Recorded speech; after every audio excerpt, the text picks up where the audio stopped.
पर मौजूद है सहयोगी स्वप्निल, वो खबरों का सिलसिला आगे बढ़ाएंगे। स्वप्निल।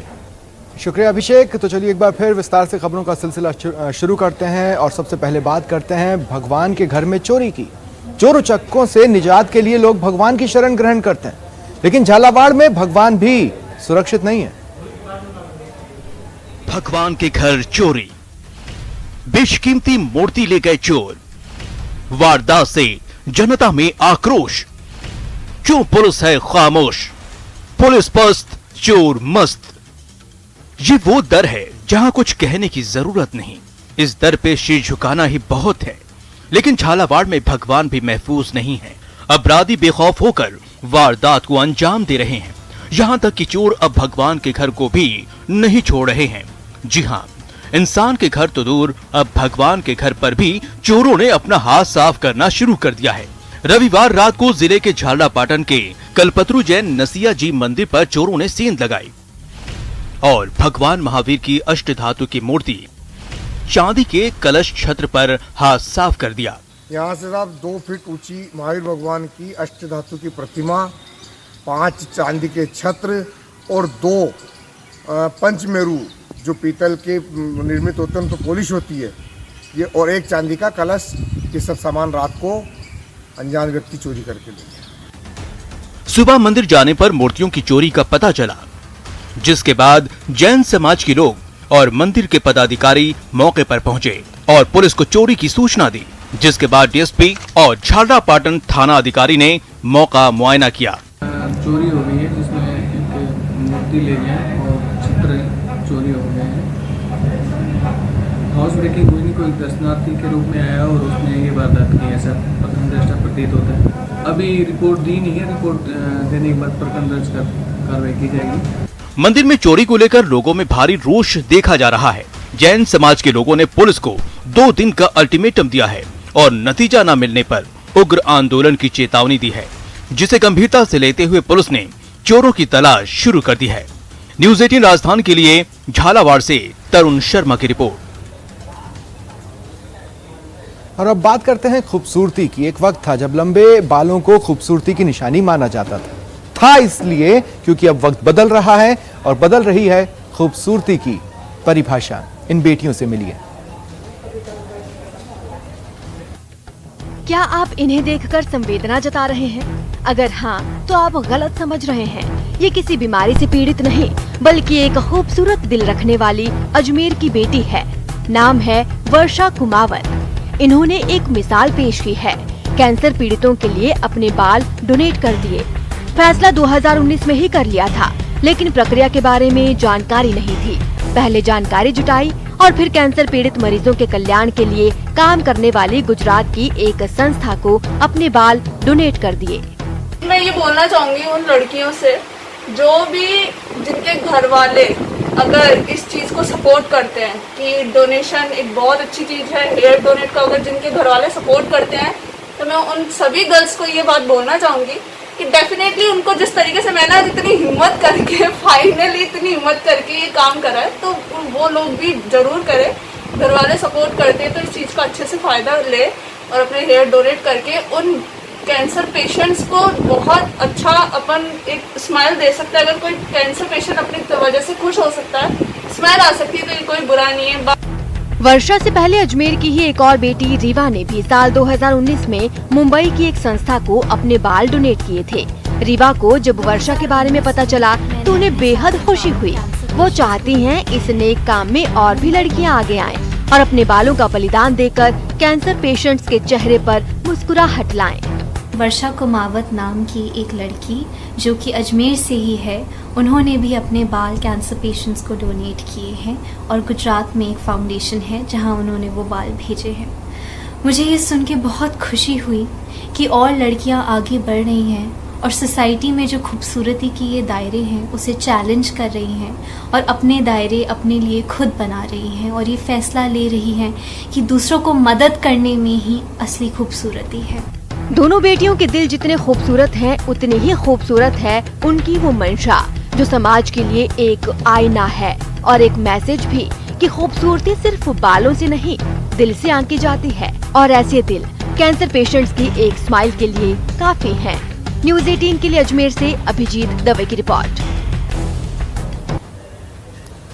बीकानेर में धार्मिक आस्था का प्रतीक कपिल मुनि जो सरोवर है उससे जुड़ी ये रिपोर्ट देखिए। कैसे मिले तीर्थ का पुण्य? कपिल सरोवर दुर्दशा का शिकार, बिना स्नान लौट जाते हैं श्रद्धालु। धार्मिक पर्यटन के क्षेत्र में अहम स्थान रखने वाले बीकानेर जिले के कोलायत का महत्वपूर्ण स्थान है कपिल सरोवर। कपिल मुनि की पौराणिक कथा से जुड़े कपिल सरोवर में आस्था की डुबकी तीर्थ का पुण्य दिलाती है, लेकिन यह सरोवर इन दिनों दुर्दशा का शिकार है। पूरे सरोवर में पानी की जगह कमल की बेल ने पैर पसार लिए हैं। 3 साल पहले इस कोलायत तालाब की पूरी हमने खुदाई करवाई थी, उस समय भी इसकी यही हालत थी। ये सरकार की उदासीनता है। जो भी धार्मिक स्थल है उनकी तरफ ये गवर्नमेंट इसका ध्यान नहीं है पूरा। लाखों लोग यहाँ आस्था से जुड़े हुए हैं। यहाँ से राजस्थान में पुष्कर के अलावा कोलायत के इस सरोवर की भी तीर्थ के रूप में बड़ी मान्यता है। हर साल लाखों श्रद्धालु यहाँ पुण्य कमाने पहुँचते हैं, लेकिन प्रशासन की उदासीनता के कारण कपिल सरोवर दुर्दशा का शिकार है। श्रद्धालु आस्था की डुबकी लगाए बिना ही वापस लौट जाते हैं।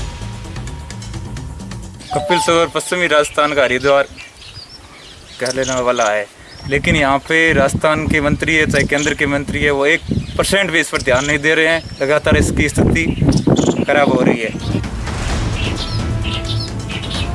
उम्मीद है शासन प्रशासन के लोग धार्मिक आस्था के प्रतीक कपिल सरोवर के महत्व को समझेंगे और श्रद्धालुओं की भावनाओं का सम्मान करते हुए इसके विकास के लिए जरूरी कदम उठाएंगे, ताकि आस्था के आधार के साथ साथ विरासत की धाती भी बची रहे। न्यूज 18 के लिए बीकानेर से सतवीर सिंह राठौड़ की रिपोर्ट। पश्चिमी राजस्थान के महाकुंभ कहे जाने वाले धार्मिक नगरी रामदेवरा में मध्य प्रदेश के अलीराजपुर रामदेवरा से बाबा रामदेव की समाधि के पास पहुंची युवती बाबा रामदेव के आश्रम में संन्यास जीवन व्यतीत करना चाहती है। हालांकि रामदेवरा गांव की सीमा से दंडवत करते मंदिर पहुंची संगीता नाम की युवती को बाबा के वंशजों ने नाबालिग बताते हुए आश्रम में रखने से मना किया और बालिग हो जाने के बाद फैसला लेने की बात कही, जबकि संगीता के परिवार वाले उसके संन्यास जीवन जीने के फैसले से सहमत हैं। फिर इन बच्ची की जो इच्छा है शादी बढ़ना चाहे तो शादी बढ़ सकती है, लेकिन मेरा कहना का मतलब अभी 2-3 साल रुक के और उसके बाद ही इस बच्ची को जो भी अपना निर्णय ले स्वतंत्र करे। अभी बच्ची नाबालिग। परिवार वाला आप लोग राजी है, राजी है और उनको दिक्कत था ही नहीं। लड़की को 12 महीना हुआ, रोना तो रोना बाबा ने मानता रहा कि અને આવવાનું કબૂલ કર્યું તો રોવાનું धीरे धीरे कम हुआ। हज यात्रा 2021 के लिए प्रदेश के हज आवेदकों की उम्मीद पर पानी फिर चुका है। सऊदी सरकार ने 3 दिन पहले ही साफ कर दिया कि वे सऊदी अरब में मौजूद 60,000 लोगों के अलावा बाहर के किसी भी हज यात्री को हज की अनुमति नहीं देंगे। बावजूद इसके राजस्थान हज कमेटी ने अब तक हज यात्रियों को कोई अपडेट नहीं दिया है, बल्कि हद तो यह है कि हज कमेटी की वेबसाइट अभी भी ऑनलाइन हेल्थ वेरिफिकेशन कर रही है। प्रदेश के 1588 हज आवेदकों समेत देश के 60,000 हज यात्रियों को इस बार भी हज के लिए मौका नहीं मिलेगा। सेंट्रल हज कमेटी की ओर से एक वीडियो जारी कर यह जानकारी दे दी गई है। लेकिन मुझे बड़ा अफसोस है कि कर्मचारी के द्वारा इस तरह का बिल्कुल भी ध्यान नहीं रखा जा रहा है और लोग मालूम कर रहे हैं, फोन कर रहे हैं लोगों को, और मैं भी फोन पे लोगों को बता रहा हूँ कि इस तरह का कोई हज नहीं है। लेकिन हज कमेटी कर्मचारी द्वारा, चाहे सेंट्रल कमेटी हो चाहे स्टेट हज कमेटी हो, इन दोनों के द्वारा किसी तरह का कोई जिम्मेदारी का काम नहीं किया जा रहा। नागौर में मकराना के विधायक रूपाराम मुरावतिया का पुशअप वाला वीडियो चर्चा का विषय बना हुआ है। 68 साल के विधायक रूपाराम ने युवाओं के सामने 28 पुशअप्स कर सभी को हैरान कर दिया। तस्वीर रामपुरा गांव की है, जहां विधायक रूपाराम ने सेना में भर्ती की तैयारी कर रहे युवाओं को फिटनेस का मंत्र दिया और कहा कि वो भी हर दिन कसरत करते हैं। पैदल चलने के साथ ही पुशअप्स भी लगाते हैं। बता दें, रविवार को विधायक मोरावतिया अपने विधानसभा क्षेत्र के ग्रामीण इलाकों के दौरे पर थे। इस दौरान वो रामपुरा गांव पहुंचे, जहां कुछ युवा खेत में कसरत करते दिखे, जो सेना भर्ती की तैयारी में जुटे थे। लिहाजा उन्हें देख विधायक मोरावतिया उनके बीच पहुंच गए, उन्हें फिटनेस का मंत्र दिया। बता दें कि राजनीति और कसरत के अलावा विधायक रूपाराम खेल और भजन गाने में भी दिलचस्पी रखते हैं। आज विश्व रक्तदाता दिवस है।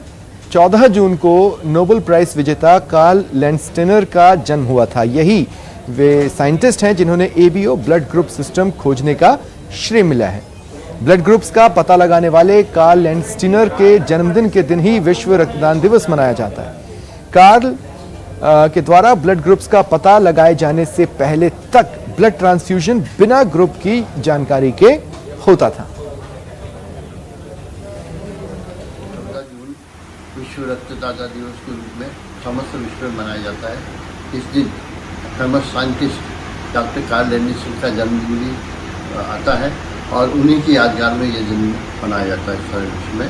1901 में ऐसे साइंटिस्ट ने एबीओ ब्लड ग्रुप की खोज कर एक रक्त क्रांति पैदा कर दी थी। आज 14 जून विश्व रक्तदाता दिवस है और इस दिन हम सभी रक्तदाताओं को एवं संस्थाओं का सम्मान करते हैं। यह सम्मान इसलिए भी जरूरी है क्योंकि जो रक्तदाता है वो हमारे जीवन में बहुत अहम भूमिका रोल अदा करता है। वर्ल्ड ब्लड डोनर डे पर मैं एक मैसेज देना चाहूँगा और एक अपील करना चाहूँगा। सभी रक्तदाताओं से मैं अपील करना चाहूँगा कि हमको रक्तदान के लिए सबको प्रेरित करना है और खुद को भी रक्तदान करना है। कई बार ये देखा जाता है कि हमारे किसी परिचित को या हमारे घर परिवार में किसी को अगर ब्लड की ज़रूरत पड़ती है। और अब मुझे इजाज़त, नमस्कार।